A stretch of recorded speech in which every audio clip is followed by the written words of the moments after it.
Hello team, welcome to another ATP Geopolitics video. Myself, Jonathan MS Pearce, Ukraine War News Update, second part thereof for the 19th of February 2025.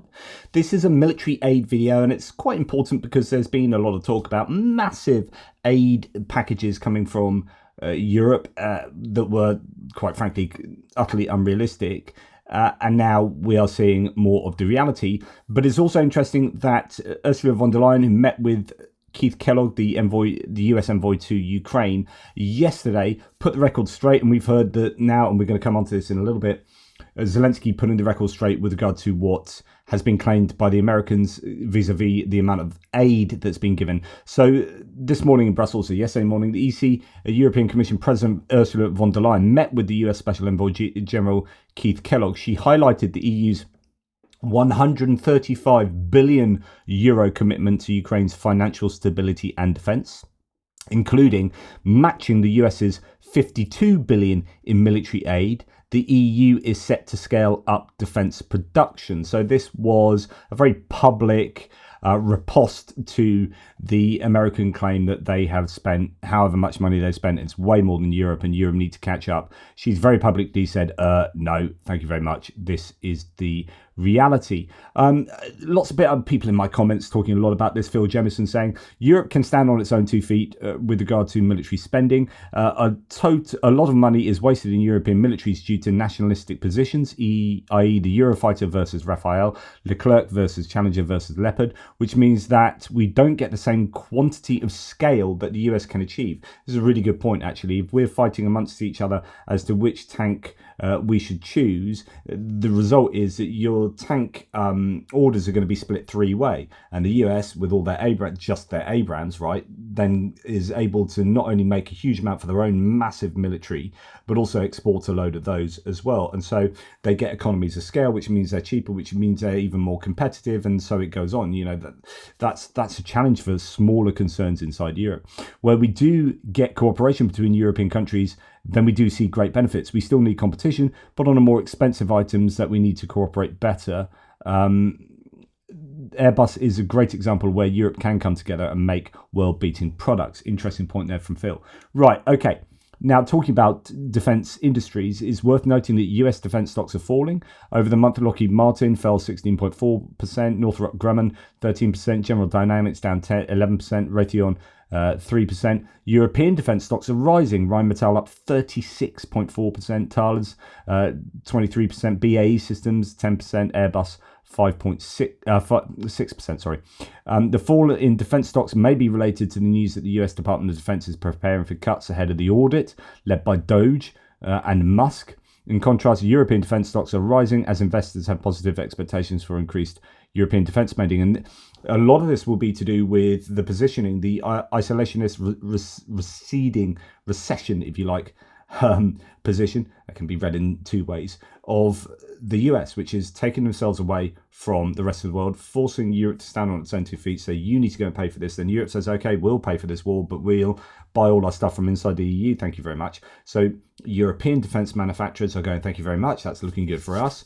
And American defense manufacturers are like, hey, hang on, what's going on here? And I've said previously, one of the kind of hopes, and I hate that we're kind of trying to rely on military industrial complexes and making profit and lobbying. That does me in. But actually for Ukraine, one of the hopes for Ukraine is that the US, the Trump administration will get a number of phone calls and visits from members of the US defense military industrial complex, and they will be putting pressure on Trump not to recede from the global geopolitical landscape. That if you do that, we will suffer as an economy, largely as the United States, especially if you're going to start putting tariffs on. You can imagine if tariffs are then, you get all these tariffs, the trade war going on, and that starts to include military hardware. If Europe put tariffs on military hardware, then these guys, and that could be a clever thing for Europe to do, these guys then go back to Trump and say, what are you doing? You are ruining one of the bedrocks of the US economy. You know, you start messing with the defense sector, then Trump could be in trouble. So there's some really interesting dynamics that could play out here that could affect the outcome of the US potential support for Ukraine. And yeah, just thought I'd throw that one in there. Now, EU countries are preparing a military aid package, so it's not going to be the $700 billion that was rumoured, and I reported yesterday, but say take it with a big pinch of salt. And indeed, that would have to include the $300 billion of frozen Russian assets or euros, and then magic up some kind of huge amount of money that's stored in some vault somewhere in Brussels. I don't know. Now, the EU countries are preparing a massive aid package, but of course, it's called the anchor bias. If you've anchored massive being $700 billion, then this is going to seem like peanuts. But actually, this is a massive aid package of 6.2 billion, is it? Initially, but potentially rising to 10 billion euros. Now, the package could include 1.5 million artillery shells, air defense systems, and so on. It's to be unveiled on February the 24th, so that's after the German elections. Let's look at the Politico article that talks about this. Okay, the package, which should include everything from 1.5 million artillery shells to air defense systems, would mark one of the EU's largest military aid packages since Russia's full-scale invasion, and should be unveiled ahead of the highly symbolic visit by European commissioners to Kiev on February the 24th. So all the European commissioners, I think, are going to go to Kiev for the third anniversary of the war. Two of the diplomats said 6 billion was a starting point, which could increase to 10 billion euros as more countries dig into their inventories to see what they can send to Ukraine. EU foreign ministers are expected to examine the package, whose contents were first reported by Politico on Monday during a regular gathering in Brussels next week. Countries will be able to contribute military kit or cash. Their financial contribution will be proportionate to their gross national income. One of the diplomats said a major military aid package would provide a tangible display of the EU's resolve to back Ukraine after an emergency gathering of leaders in Paris on Monday failed to deliver concrete decisions. The EU, incidentally, they're going to meet again very shortly. In fact, I think is it today, the 19th? So it might be meeting again today. The EU has been sidelined from talks between the US and Russia over ending the war, causing consternation in the EU capitals as well as in Kyiv. A boost in military support could help Ukraine replenish its armed forces, hold back Russian attacks on the front line and protect its cities from aerial assaults. As Kyiv gears up for peace talks, it may also bolster the EU's argument to be included in talks, the first round of which between US Secretary of State Marco Rubio and Russian Foreign Minister Sergei Lavrov concluded on Tuesday in Riyadh. EU diplomats are still hashing out details of the aid package, which was requested by the European External Action Service, the bloc's foreign affairs arm. It remains to be seen whether the EU as a whole would approve it or whether the deal would be backed by a coalition of willing countries. One of the diplomats said the unanimous approval was unlikely given opposition from Hungary. The EEAS request, first reported by Politico's Morning Defence, includes plans to send 1.5 million shells, air defence systems and equipment to Ukrainian brigades. Now, we do have issue in Hungary. Viktor Orban has said, or at least Magyar Nemzet reports that Orban, at a closed meeting of the ruling party, said the EU is already discussing which country will pay Ukraine how much after the end of the US financial support. Quote, they want to force Hungary to pay Kiev 500 million euros a year, but this is out of the question. So there is going to be some pushback there. I don't know whether there are some levers that can be pulled by the EU to try and influence Viktor Orban, or whether they have to have some group of countries, coalition of the willing within the EU to support Ukraine. Now, it's really interesting that the Right Honourable Ben Wallace, so the Conservative former Defence Secretary, is coming out and being quite critical of the US White House here. And this is unusual, particularly from Conservatives. But I think it reflects what's going on. I think we are in this position where most of the rest of the world that is supportive of Ukraine is being highly critical of the Trump administration's positioning. This is a kind of canary in the coal mine here. I think this gives you an indication, a real indication of a sense of feeling. Now, Ben Wallace says, here are some genuine fake news that the White House now spouts. Okay, so that's a really critical statement, that the White House is spouting fake news. One, we have given over double what Europe has to Ukraine. So the White House claims that the US has given over double what Europe's given. In fact, Europe has given more, says Wallace.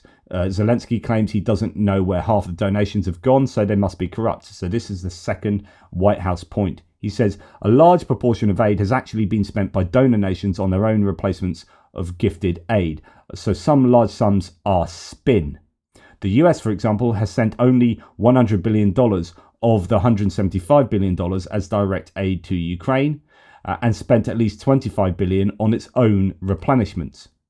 Number 3, Ukraine started the war. This claim is straight out of the Kremlin talking points. Russia invaded in 2014 and 2022. Putin's amateur essay revealed it all the previous year. Yeah, go and read that essay in 2020 essay, actually, I think that President Trump is learning. What he's learning is that if you have no skin in the game, you don't get to decide the fate of Ukraine. I'm sure they all enjoyed their 4-hour talks today, but they probably shouldn't have wasted their time. Ouch. So that's coming from Ben Wallace. Fascinating. Okay, on to some aid packages. Lithuania has delivered a new military aid package worth $80 million to Ukraine, the country's MOD has said. It includes trucks, thermal imaging sites, and other essential equipment. Good news, thank you, Lithuania. Latvia is due to transfer 12,000 drones to Ukraine, the majority of them FPV drones, according to the Latvian MOD. And then we hear in the Times that the British Typhoon fighter might police the skies over Ukraine to help secure peace. So that's part of sending our forces into Ukraine, peacekeeping forces. It could also include the RAF. There is a slight problem here, as Shashak Joshi absolutely rightly says. Okay, but I hope we all understand how stretched the RAF is and what this would mean for NATO and other commitments. Britain is prepared, to quote, Britain is prepared to send Typhoon fighter jets to police the skies over Ukraine to secure peace. It is understood. He's absolutely right. So our RAF does an awful lot of work around the world, but it's not very big. And it's massively overstretched, and it has been for some time. In fact, our whole armed forces have had overstretch now for decades. RAF, though, particularly, it is small but very effective, but overused. And if you're then going to commit to Ukraine directly as well as a kind of peacekeeping force in the skies, there will have to be compromise. And it could end up, just overworking our all too small RAF. So that's definitely something to consider. Now, talking of British support, here's a neat little video talking about the UK Greyhawk system that I reported on and explained the other day. But let's let the MOD do the explanation themselves. This is a couple of minutes, but worth listening to. My name is Ollie Todd. I work in Task Force Kindred, and I'd like to introduce to you the Greyhawk air defence system, which has been developed to support Ukraine. The 20-foot container includes a dual launcher for the A-11 R-73, a former Soviet air-to-air missile, now under the control of Ukrainian armed forces. They sit atop a launcher from a Su-27 or MiG-29, a bespoke platform which can be raised and lowered into position, ready for firing. As you can see, above us is a crane to enable to move these missiles, which weigh over 100 kilos, into position. The Greyhawk launcher system that we have created will use the air-to-air missile in a ground-based role. It's primarily designed to take out Russian drones, but will also take out other threats such as aircraft, helicopters, and also potentially cruise missiles.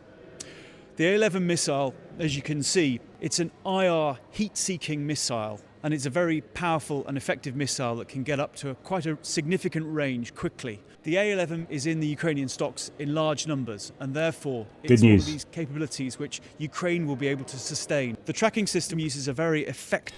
So one of the things that Ukraine almost certainly would have done here is gone to the UK and said, right, we've got a bunch of these missiles.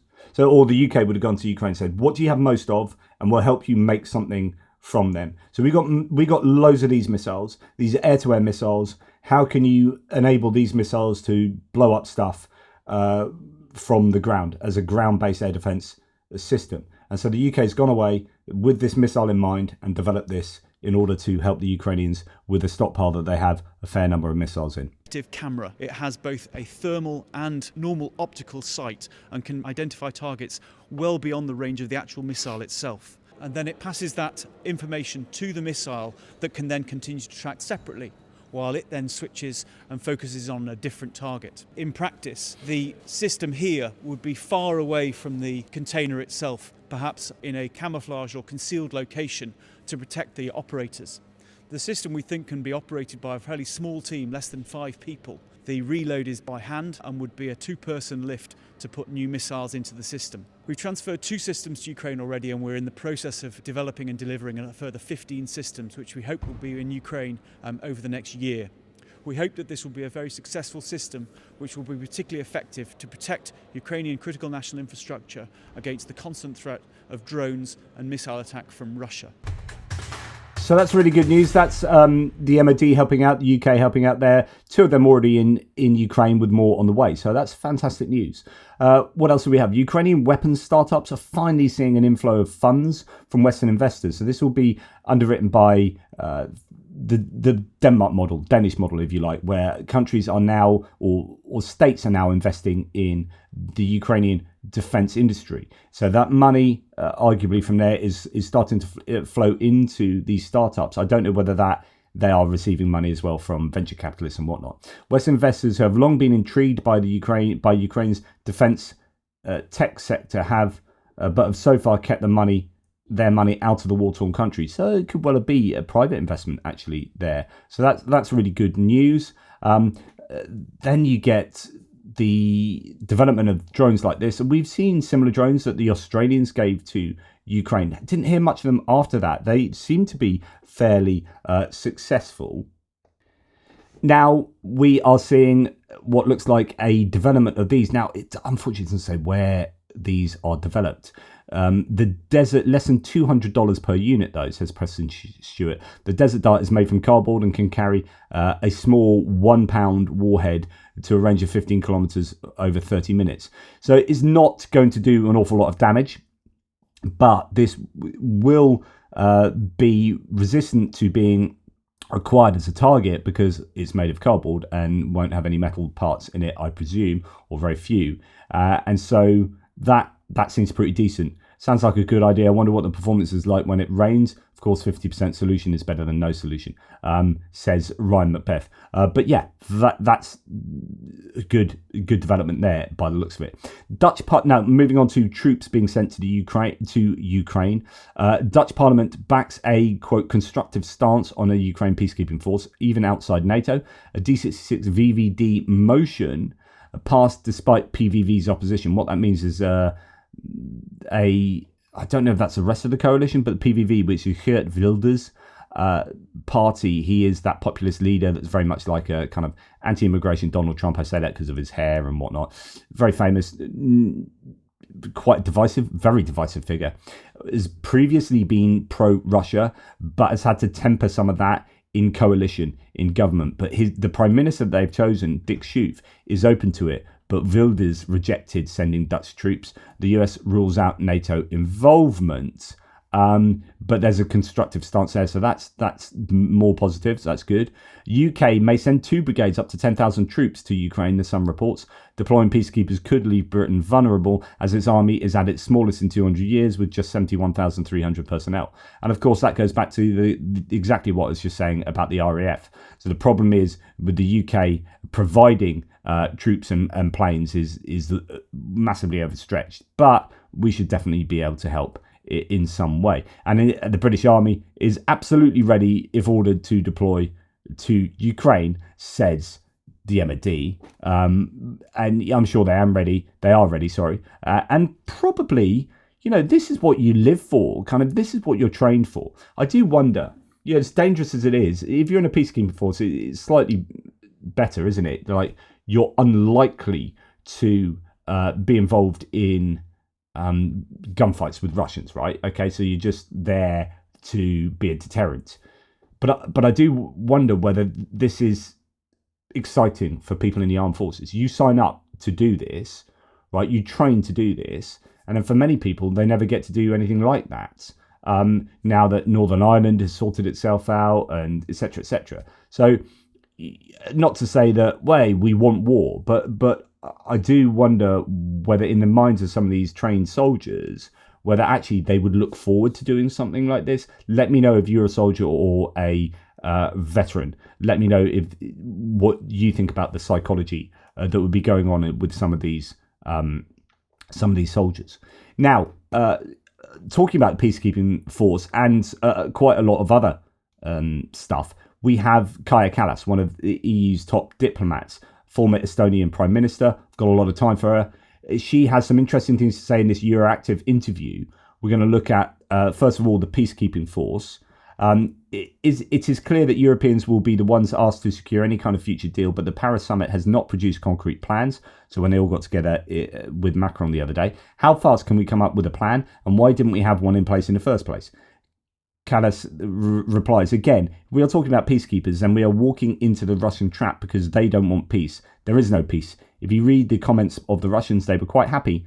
They had already won everything. First, we have to put pressure on Putin, so he wants to move towards peace. And we're hearing today, these rumours that actually the Russians aren't planning at all for peace. They don't have peace on their agenda at all. Now, a couple of questions that I think are worth exploring here. What assurances have you received from the American side that the peace talks will not include any broader restructuring of Europe's security architecture? The Russians will undoubtedly try to go in that direction. Kallas replies, we had meetings with, and this is fascinating. This answer tells you everything you need to know, because I was just seeing, was it Chris Murphy being interviewed talking about Pete Hegseth is a Fox News host, right? Is now in charge of the DOD. You can't expect him to have a deep knowledge of the war in Ukraine. Like, they've got real noobs. Trump, in wanting to employ his mates, and it's both a kind of form of nepotism and also just, I saw you on Fox News, I love Fox News, I love what you say about culture war stuff and the woke and the army being woke, you're going to be in charge of the DOD. So Hegseth's in charge of the DOD. It's just like 4th level instead of 10th level person, and you're like, oh, it turns out he doesn't know what he's talking about with regard to Ukraine and with regard to managing the DOD. He's got no experience. And then you look at Marco Rubio and Steve Witkoff. Oh, let's have a billionaire talking to Sergei Lavrov at the Riyadh peace negotiations. It's like the US has put in these people that can just be ripped apart by the Russian counterparts. But and they're also all saying different things, because there isn't a unified plan, because the US doesn't have a plan. Trump seems to spitball most of what he says, and then they're all kind of picking up the pieces, rowing back things that they said previously. And Kaja Kallas talks to this. She says, we have meetings with a lot of Americans, and in general, we got different messages, even from the same people in different meetings. How to understand it all is, of course, a question. What they are saying to us in the meetings is that they will agree on anything. They will not agree on anything like this. As there are many interlocutors on the American side, we need to accommodate ourselves to the new ways of working with the new administration to understand all the messages. In other words, it's freaking chaos. Right? She's saying this is such an interesting answer. The Americans assured us in every meeting that they were committed to Europe and working together. They're committed to NATO and understand the security concerns of Europe. Another question, arguably, we had 3 years to do that, to put them in a position of strength, the Ukrainians. And Kaja Kallas answers, well, you can't imagine how frustrated I am that this is 3 years now. Yesterday, someone was telling me, but the defense industry needs time. I mean, they've had time. They've had time for 3 years when the war has been a full-scale war. It's not only a question of the sovereignty of Ukraine, it's a question of our sovereignty, of the global world as we know it, where might does not make right. Yes, we've had a lot of time, but on a positive side, I remember the shock of 24th of February 2022 when things started to happen. I feel that now we are in the same position. I am relatively optimistic that we will get our act together. So there you go. Fascinating. A couple of answers there. In fact, that whole interview seems pretty interesting. Now, Rustem Umarov, the defense minister, said over 10,000 applications for the 18 to 24 contract were submitted in just a week. Contract 18 to 24 is a new program that allows citizens aged 18 to 24 to voluntarily join. So previously, they don't fall into the forced mobilization category, so you can't be collected for, if you ignore your letters, you won't be rounded up on the streets for not for not being mobilized, because 18 to 24-year-olds are exempt due to education. There's an absolute black hole in that age group. Demographically speaking, these are people more likely to have children. There's a black hole in the birth rate. So there are lots of reasons why they haven't gone down the forced mobilization of 18 to 24-year-olds. But it's interesting if they've it seems the whole approach of the Zelenskyy government over the course of the war to mobilization has been, we need to try and and it's very similar to the Russians. Both sides have been like, right, we really need to mobilize without properly mobilizing, because properly mobilizing will cause an exodus of people outside of the country. It will cause therefore a brain drain or an economic crisis with rising labour costs due to labour shortages, and it's deeply politically unpopular, so on and so forth. So both nations have said, how do we mobilise without formally mobilising, doing a national mobilisation? Now the Russians went and just nicked everyone from prisons, and then they've sent their injured people back into battle. Then they're taking people from poorer communities and offering them lots of money, and that's how they're doing it, and taking mercenaries from abroad, etc., etc. The Ukrainians eventually copied with the prison thing. I think that was annoyingly late. They should have done that earlier. And they are trying really hard not to do a full mobilization. So here is one of the plans, which is offer, I think they get tuition so they can still be at university, join up, like,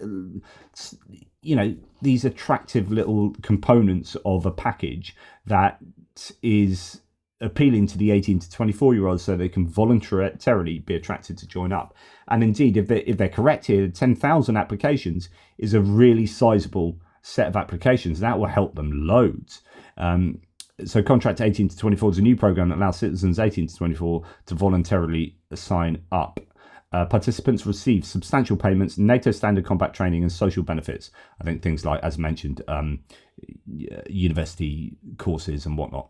Now, Anton Gerashenko reports that Estonia's Foreign Intelligence Service, the EFIS, reports that Russia is expanding its armed forces in a way that not only supports Russia's war effort in Ukraine, but also prepares for a potential war with NATO. According to the EFIS's annual intelligence report, aligning with the Institute for the Study of War Assessments, despite significant losses in Ukraine, Russia aims to increase the size of its army to 1.5 million in 2026. Near Estonia, Russia has formed to reorganize multiple units, such as the 69th and 68th Motor Rifle Divisions. The report also highlights Russia's efforts to develop and centralize drone production, with annual investments and plans to establish 48 research and production centers. Russia aims to reduce its dependence on Western technology by relying on component supplies from China, through which the EFIS estimates that up to 80% of authorized Western components are sourced. The EFIS emphasizes that Russia's military build-up and its pursuit of self-sufficient arms production indicate a strategic shift beyond the current war in Ukraine and pose a potential threat to NATO countries bordering Russia. In other words, do not take your eye off Russia. Do not become complacent that these guys are massively attrited on the front lines of Ukraine, and therefore they are completely unable to do anything going forward. And this is the debate I always have in my head, which is, on the one hand, I say, well, they're not capable of going on past Ukraine. If they defeated Ukraine, they'd be so fundamentally done over that they wouldn't be able to do anything else. But it depends what plans they have afoot. Are they recruiting people to build up forces outside of Ukraine, not committing them to Ukraine? Do they have other plans afoot here? Fascinating. Daniela is kind of talking to this, the cost of inaction, Russia's defense industry redevelopment. At Tochny, we have, and I've interviewed him a number of times, he's someone that works really well for Tochny. We have been working hard on this research, largely based on open source intelligence data analysis, to answer a simple question: is Russia rearming already? And the answer is yes. Okay. The entire article and analysis can be found here on Tochny. In this thread, I will highlight some of the key aspects, but I strongly encourage you to read the complete work. As we enter the third year war, Russia's defense industry is not just surviving, but expanding despite sanctions. A growing authoritarian bloc, which I call the axis of tyranny, Russia, Iran, North Korea and China, fuels its military machine. Russia's arms industry has adapted using clandestine networks and foreign tech. Iran supplies drones, North Korea sends munitions, and China provides dual-use tech. Sanctions alone aren't enough to cripple the war economy. Ukraine at the moment can strike several plants and research centres using drones, but only a few with more heavy weapons if Europe would allow it. In addition, many of the facilities are close to the air defence umbrella of Moscow, and there you get a sense of the position of some of these facilities.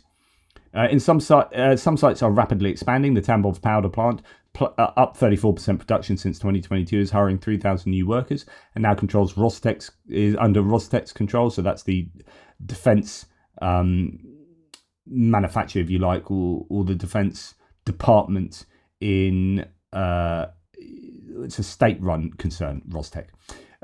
Satellite imagery shows extensive new construction, and the expansion has been the subject of a recent visit by Medvedev. Bryansk chemical plant has seen increasing activities despite being recently hit by a Ukrainian strike. Plays a key role in producing propellants for Grad, Uragan, Tornado S and TOS-1 Buratino systems. We have been investigating other sites. Alekshinsky chemical plant hit by 13 drones in November 2024. Murom instrument making plant produces ignition systems for missiles and expanding operations. Kazan plant of precision engineering, optics and aiming and vision systems. In Perm of particular relevance is the MPO Iskra plant nearby, close to the Perm powder plant, also in large expansion. Iskra produces key components for ballistic and intercontinental missiles. Images reveal a systematic expansion since the war started. These and other plants covered in the article are just the tip of the iceberg. There is much more unseen. This is a clear sign that Russia is preparing for a larger conflict, not with Ukraine, but with a weakened Europe. In the end, I end the article with a conclusion written by my friend Jonathan at Tochny.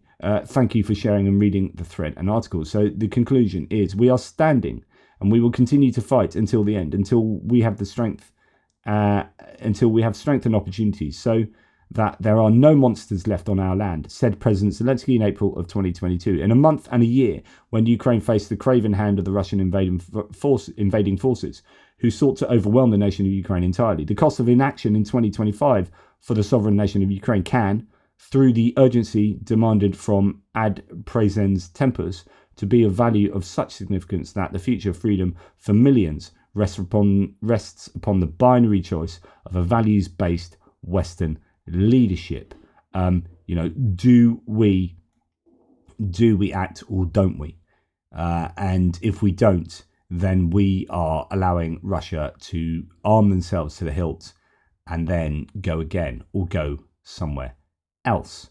So really interesting that there's a lot of pushback to the claims last night from Donald Trump in his presser, talking about Zelenskyy only having 4% trust. Then Zelenskyy himself has pushed back on that. But for the purpose of this video, he's pushed back on the aid situation.